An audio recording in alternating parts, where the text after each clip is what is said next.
John Coleman's side were quite simply blown away by League New Boys York City, who were 3-0 up inside 35 minutes. A swift flowing move by the Minster men ended with a scrappy goal, which ended with Michael Potts stabbing the ball over the line.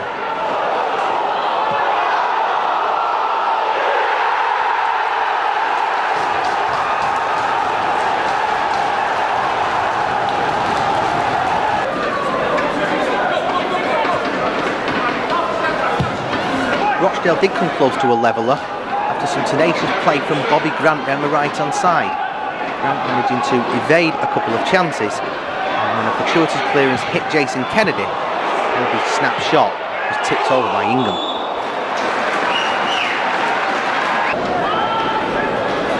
York doubled their lead in rather fortuitous circumstances after Rhys Bennett's clearance was put back into the mix with interest, and Jason Walker put the ball past Lillis when it looked like he was trying to control it.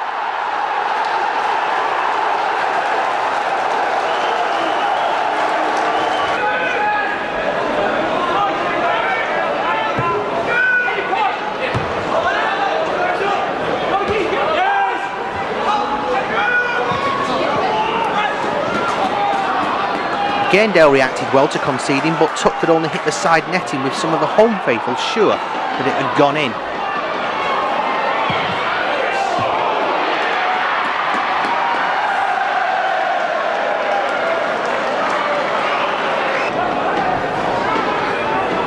York City got their third with 10 minutes left of the first half when Potts clipped over the on-rushing Lillis to surely seal the point for the Minster men.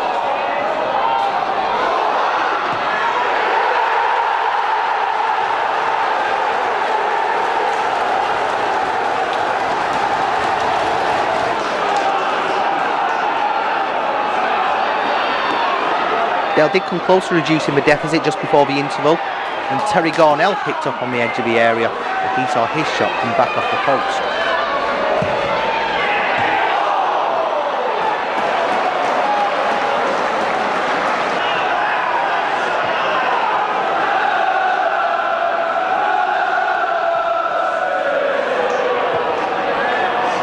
Rochdale did reduce the deficit just near the hour mark when Rhys Bennett made a surging run from the back before finishing with aplomb.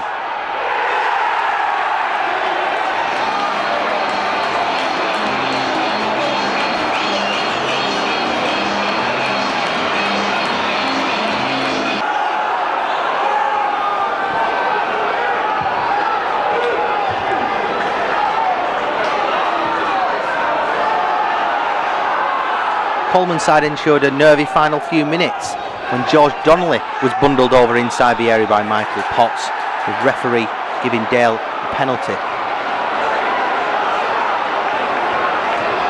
Bobby Grant stepped up to make it 10th of the season, comfortably dispatching the resultant spot kick.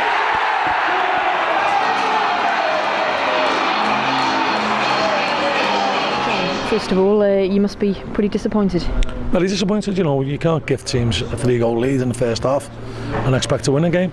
Give York the due, he played really well in the first half, and you know, 20 to 25 minutes in the first half, they bossed the game, and they were probably the best team that's come here. They passed it round us when they got the tails up, but we gifted them 2 goals.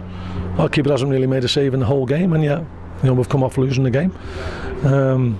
They've scored a fluke for the first goal, and you know, the second goal's debatable, but it's a foul.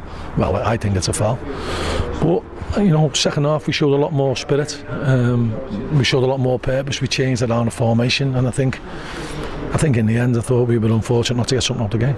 Indeed, it must have been difficult to be 3-0 down within 35 minutes, but like you said, your team did sort of pick themselves up a bit, didn't they, at the start of the second half? Well, we showed a lot of character, but I don't think there's any doubt about the character. Sometimes we're a little bit naive, and we've got some young players in the team, and sometimes that naivety gets punished, and that's the only thing that was the case today. On another day we'd have won that game, but you know, you can't keep having too many of them days where you talk about another day. What we've got to do now is got to learn from it. We'll analyse it, we'll go through it with the players where they need to improve. I've told them in there, you know, I'm still learning, and they've got to learn from their experiences. On another day I might have changed it a little bit earlier than what I did at half time. I might have changed it after 20 minutes, and to be honest, I'm kicking myself I didn't. But as long as you learn from these experiences, I think the fans I've got a right to boo them off at half time because they paid all their money. But I think they can be pleased with the appetite that they showed in the second half. And if we can take that momentum into the next game, we've got a good chance of winning. Are the fans a concern at all? Because it's no secret your home form hasn't been of great, has it? But you got booed off at half time, and also when you pulled Kennedy off for Ashley Grimes. Yeah, that's, they're not a concern to me because we need the lifeblood of the club, and as I've said, they're entitled to their opinion and they're entitled to voice their opinion any way they want. I'm a football fan, and the team I used to support, or well, I still do support, when they're not playing well, I'm critical. So I can live with that. It's all done in the best interests. We know we've got good players. We know that the systems we put in place are good. It's been proven. We've done well year in, year out. And we expect to be up there challenging at the end of the season. How frustrating is it though that with a lot of teams in League Two in FA Cup action today, you've missed the opportunity to move back into the playoff places? It's bitterly disappointing because I think we should have won our last 2 games. We should have won last week. We were 1-0 up with half an hour to go and made some silly decisions and got punished. And we got punished today a different way. We were slow up the traps. Conceded a fluke goal for the first goal, but then after that, we let them have too much control of the game. Second half, we wrestled control back and we dominated, and we've got to start doing that from the word go. December is a busy month, as it always is. Exeter, I think it is next week. They're no mugs, are they, John? No, they're a good side, Exeter, but there's a lot of good sides. York are a good side, and as I say, 20 minutes today, they were probably the best team that's played here.